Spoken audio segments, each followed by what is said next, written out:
త్రివిధ దళాధిపతులతో పీఎం మోడీ సమావేశమయ్యారు. కాల్పుల విరమణను పాకిస్తాన్ ఉల్లంఘించిన నేపథ్యంలో కీలక సమావేశం జరుగుతోంది. ఈ మీటింగ్లో తాజా పరిణామాలు, తీసుకోబోయే నిర్ణయాలు, భవిష్యత్ వ్యూహం తదితర అంశాలపై కూలంకషంగా చర్చిస్తున్నారు.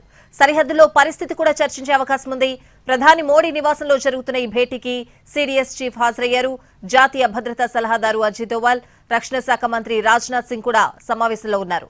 తాజా పరిస్థితులపై మరికొద్దిసేపట్లో విదేశాంగ శాఖ, రక్షణ శాఖ ప్రెస్ బ్రీఫింగ్ కూడా ఉంది.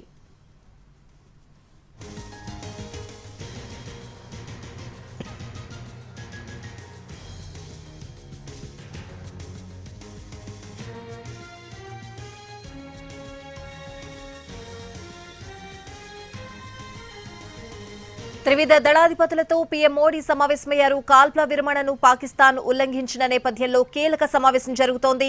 ఈ మీటింగ్లో తాజా పరిణామాలు, తీసుకోబోయే నిర్ణయాలు, భవిష్యత్ వ్యూహం తదితర అంశాలపై కూలంకషంగా చర్చిస్తున్నారు. సరిహద్దులో పరిస్థితి కూడా చర్చించే అవకాశం ఉంది. ప్రధాని మోడీ నివాసంలో జరుగుతున్న ఈ భేటీకి సిడిఎస్ చీఫ్ హాజరయ్యారు. జాతీయ భద్రతా సలహాదారు అజిత్ దోవల్, రక్షణ శాఖ మంత్రి రాజ్నాథ్ సింగ్ కూడా సమావేశంలో ఉన్నారు. తాజా పరిస్థితులపై మరికొద్దిసేపట్లో విదేశాంగ శాఖ, రక్షణ శాఖ ప్రెస్ బ్రీఫింగ్ కూడా ఉంది.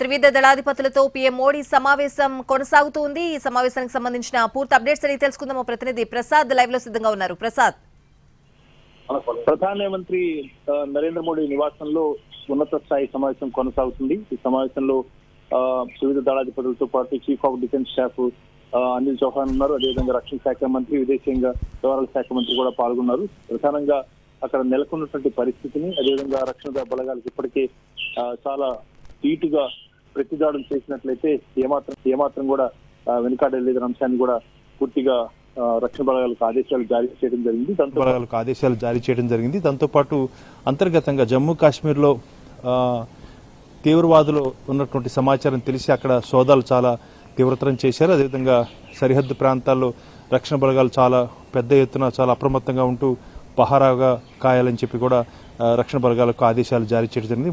మరీ ముఖ్యంగా రేపు మధ్యాహ్నం 12 గంటలకు ఇరు దేశాలకు చెందినటువంటి డైరెక్టర్ జనరల్స్ మిలిటరీ ఆపరేషన్స్ సమావేశం అవుతున్నారు. కాబట్టి చర్చల సందర్భంగా ఏ అంశాలను ప్రతిపాదించాల అంశంపై ఈ సమావేశంలో చర్చించబోతున్నారు. అదేవిధంగా ఎట్టి పరిస్థితుల్లోనూ ఎక్కడా కూడా ఏమాత్రం కూడా ఉపేక్షించే అవకాశం లేకుండా పాకిస్తాన్ను కట్టడి చేసేందుకు ఎన్ని రకాలుగా మనకున్నటువంటి అవకాశాలు వాటిని కూడా ఉపయోగించుకోవాలి. చర్చల సందర్భంగా ఇది కేవలం పాకిస్తాన్ చేసినటువంటి ప్రతిపాదన కాబట్టి, ఇరు దేశాలు కాల్పుల విరమణ మాత్రమే పరిమితమైనటువంటి చర్చలు కాబట్టి తీవ్రవాదులు, సరిహద్దు తీవ్రవాదం ఏమాత్రం కూడా తిరిగి భారత్లో కానీ, భారత్ భూభాగంలో కానీ ఎక్కడ కూడా చేసే అవకాశం లేకుండా పాకిస్తాన్ కట్టడి చేయాలన్నది, ఆ షరతులు విధించి ఆ షరతుల మేరకే ఈ కాల్పుల విరమణ చేయాలన్నది భారత యొక్క ప్రధానమైన లక్ష్యం. ఆ లక్ష్యం మేరకు ఏ అంశాలను, డిమాండ్స్ని పెట్టాలన్న అంశంపై చర్చించి తగు నిర్ణయం తీసుకునే అవకాశం ఉంది.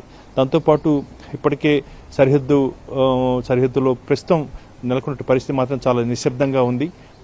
ప్రధానమంత్రి అధ్యక్షతన జరిగే ఈ సమావేశంలో కీలకమైన నిర్ణయాలు తీసుకోబోతున్నారు. ఆ మేరకు రేపు చర్చలు జరుగుతాయి. తదనంతరం ఎలాంటి చర్చలు ముందుకు సాగాలన్న అంశంపై కూడా రాజకీయంగా, దౌత్యపరంగా లాంటి అంశాలపై కూడా ఇరు దేశాల మధ్య కూడా చర్చలు జరిగే అవకాశం ఉంది.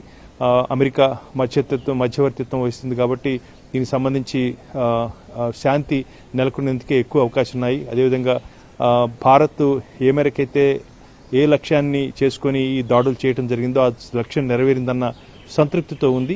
ప్రధానంగా తీవ్రవాద సంస్థలకు చెందినటువంటి 2 ప్రధాన స్థావరాలు, జైషే మహమ్మద్, అదేవిధంగా లష్కర్ తోయిబా ప్రధాన స్థావరాలు ధ్వంసమైపోయాయి. అదేవిధంగా అక్కడ ఉన్నటువంటి చాలా మంది తీవ్రవాదులు, 100ల కొద్దీ తీవ్రవాదులు మరణించినట్టుగా తెలుస్తుంది. అయితే దానిపై ఇంకా సమాచారం లేదు. కానీ కరుడుగట్టినటువంటి 5 తీవ్రవాదులు కూడా ఈ మెరుపు దాడుల్లో హతమయ్యారు. కాబట్టి భారత్ పాకిస్తాన్ చేసిన ప్రతిపాదనకు అంగీకరించి ఆ మేరకు చర్చలు జరపాలని చెప్పి నిర్ణయం తీసుకున్నారు.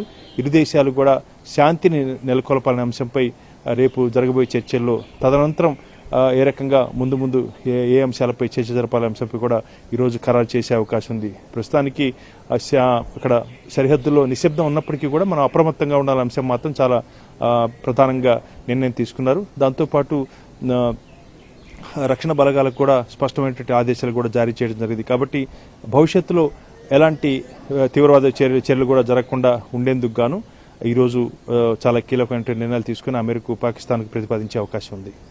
రైట్ ప్రసాద్, అది మరి కాసేపట్లో ఒక కీలక ప్రెస్ మీట్ కూడా ఉండబోతోంది రక్షణ శాఖ